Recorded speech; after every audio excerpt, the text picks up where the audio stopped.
Welcome to the Real News Network. I'm Paul Jay in Baltimore. No serious discussion about economics or geopolitics can take place these days without talking about China. And now joining us is someone who just got back from China a couple of weeks ago. Is Rob Johnson. Thanks for joining us. My pleasure. So one more time, Rob is president of the Institute for New Economic Thinking and is a senior fellow and director of the Global Finance Project for the Roosevelt Institute. So the Chinese are renowned, at least they were, for thinking long term and sort of having strategic plans. And I wonder if that's still the case. They may think that way, but when you look at the extent to which the billionaires and multimillionaires of China are really influencing public policy now. I had an interesting conversation with a Chinese economist once who I asked, isn't China the place where you'd think you'd see a New Deal? You'd see a rise in wages, you'd see some kind of government policy understanding that if they built domestic demand in a serious way, they wouldn't be so reliant on crisis in the United States or so worried when the American economy goes into a tailspin and such. And I thought it was a very interesting answer. It's Min-Chi Lee is his name. He said that a lot of people in the Chinese government do understand, but they can't discipline the Chinese monopoly capitalist class. That it's out of control there. These guys are so rich and so influential that you can't actually have that much rational public policy anymore. I mean, what do you make of what he said, and what are your observations on what's going on there? I've read some of his work, and I think he's on to something there. The concentration of power through what you might call the manipulation of governance has gone on since the time of Mao or before. And a lot of the people who are the children of the Princelings were Mao's deputies, or their parents or grandparents. The concentrations of wealth in China in recent years are enormous. I'll give you a ballpark estimate. I read a report in China. If you take everybody who's undersecretary above in the administration, right up to the president, everybody who's a member of Congress and the Supreme Court, the estimate was they were worth about $660 billion. Excuse me, $6.6 billion. If you take the people in the National People's Congress, which I can't remember what it was, 70 or 90 people, they're worth $70 billion in an economy that's half the size of the US economy. So the concentration of wealth around the political apparatus and these families is an enormous force relative to the United States, where we're talking about concentrated inequality here. The Chinese situation is very, very ironic.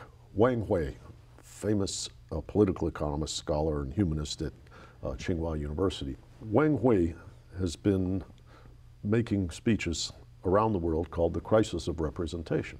And what he saw was that the Chinese labor force was utilized to attract technology for multinational enterprise, but not allowed to organize. And they kept the exchange rate too low, which meant imported things were expensive. Wages were relatively low relative to what they would be in a balanced economy. Export-led growth was the recipe, and the Princeling types got very, very wealthy.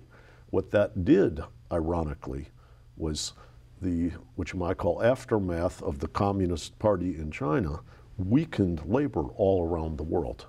And what Wang Hui believes is that you need now a rise in the living standards and social conditions and environmental conditions of China to level the playing field and take deflationary pressure off the rest of the world.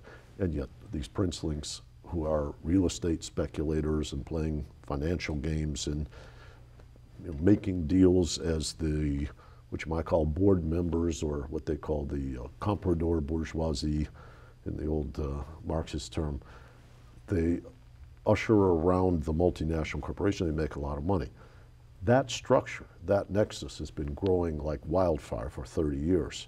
How you bring that under control is very difficult. What we're also seeing now is tremendous fights among the elites in China. We're seeing Xi Jinping using what's called an anti-corruption campaign to selectively weaken, imprison, basically disenfranchise portions of that Princeling group so that he can consolidate power and moving ahead. When I'm over there now, their bureaucracies and so forth are much more cautious and much more tentative than they have been in the past. These are very smart and very well-educated people. They comprehend the challenges, but politically they're frightened. Journalists are telling me, Western journalists like from the Financial Times and others who are posted there, people stay distant from them. They're not talking to them as much. They're often threatened when they write a story. You've seen Bloomberg, New York Times, and others expelled from the country. What's exciting now, meaning not good or bad, but exhilarating and changing, is that the Chinese were always encouraged by Deng Xiaoping to kind of hide their nationalism, lie low. As Orville Schell's just written in the New York Review of Books, we're moving to a place now where China is asserting, we're not ashamed to be different than you. We're not playing by your world rules. When you come to China, we are the Middle Kingdom. China is different than every other developing country. Every other developing country is playing catch up and want to belong. China is playing restoring themselves to preeminence. That's a very different psychology. They believe that catching up isn't enough. They believe being number one again is their rightful place. It motivates their nation. Lots of people, I talked about labor not having all their rights and so forth. That was always done in the context of a national effort to remove the stains of the Opium War, the Japanese occupation, and get back to the top. And using this kind of nationalist fervor mentality helps suppress what are a growing strike movement, from what I understand. There's strikes breaking out all over the country. There's village protests, yes. and of course what's going on in Hong Kong right now. What do you make of the Hong Kong situation? Well, the Hong Kong situation is, I think, a very dangerous one. In the last couple of days, some of the pressure came out of it from what I'll call unsavory tactics. There does not appear to be a leadership of the protest movement. So the protests are genuine, heartfelt, widespread, but they can't bargain. The Chinese have been very clear on the front of their newspapers, in government decrees right from the top. They will not tolerate this for very long. And it seems, from what I understand, most of the not all, but most of the Hong Kong elite are with the Chinese government. They just want to leave things as they are because they're making so much money. Well, they don't want to make less money. Whether they're making a lot of money or not, they see the center of finance migrating to Shanghai, other business migrating to Shenzhen, and the one country, two systems approach is what you might call likely to be in decay over time, but it's accelerating the decay to have these protests, and those people who are relatively well off, based in Hong Kong, own Hong Kong real estate, are protecting their interests.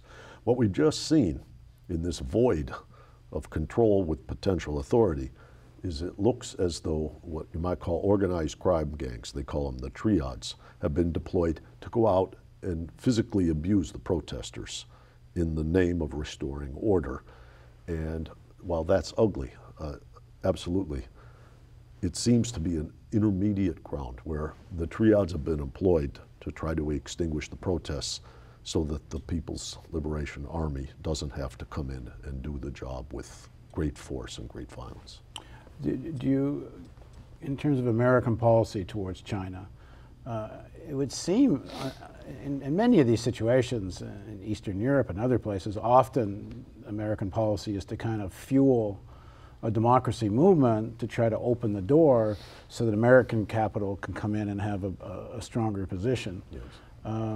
What about in China, though? You would think that there'd be very mixed feelings about causing any destabilization of China, given how dependent the American economy is and on the global economy and how Yes. important China is for that. You'd think it'd be pretty self-destructive for the U.S. to start fishing in troubled waters. Although, on the other hand, it's often not stopped the American policy from doing it anyway. Mm-hmm. Well, in the United States, we're kind of caught between two things. As we've talked about in several of our segments, you have a plutonomy. A lot of the plutonomy is making money on their foreign direct investments in China. They don't want to do anything to upset that apple cart, and they will lobby with money for the Americans to take a relatively tepid approach to these problems. On the other hand, America is considered the world leader and a democracy. Hong Kong was recently a British possession, and the British are our allies. Going in and tolerating the squashing of democracy and looking the other way is very hard for America to do. and leaving people believing it's still the world leader. Yeah, Everybody sees when this you great can power when you can play tension. cozy with Saudi Arabia and all the Emirates and the Gulf Yeah. and how many dictatorships in the No, history, but- it's but- pretty but- selective when but the wait a Americans minute, care about wait a that. minute. I agree with you that there's what you might call moral double standards employed continuously. Yeah. But this is a different one. This is about who's the biggest dog. No one would ever say Saudi Arabia is going to take over from the United States as the center So of as the world part of the system. rivalry with China, it's important to take a position. China is yeah. the one, since the end of the Cold War. There's no longer a Soviet Union that's playing in the game. It's China and the United States. China is 4 or 5 times the size of population. They're growing at great guns. They're the second largest economy in the world.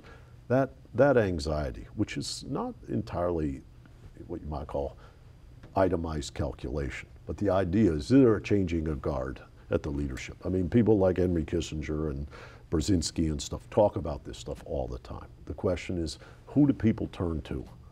Whether it's the central banking system of so-called swap lines and protections and who can get let out of jail in a financial crisis, or whether the People's Bank of China is now building what's called the BRICS Bank, and they're allocating swap lines to all of their counterparties and saying, you don't have to take crap from the Americans. The Ukraine sanctions are not lost on countries all over the world. They see the United States putting the squeeze on someone that they're opposed to.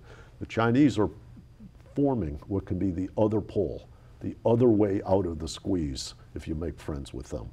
The game is on between the United States and China, and the United States being what you might call force-fed anti-democracy in Hong Kong is a threat to that reputation and that notion of leadership. Okay, thanks for joining us. My pleasure. And thank you for joining us on the Real News Network.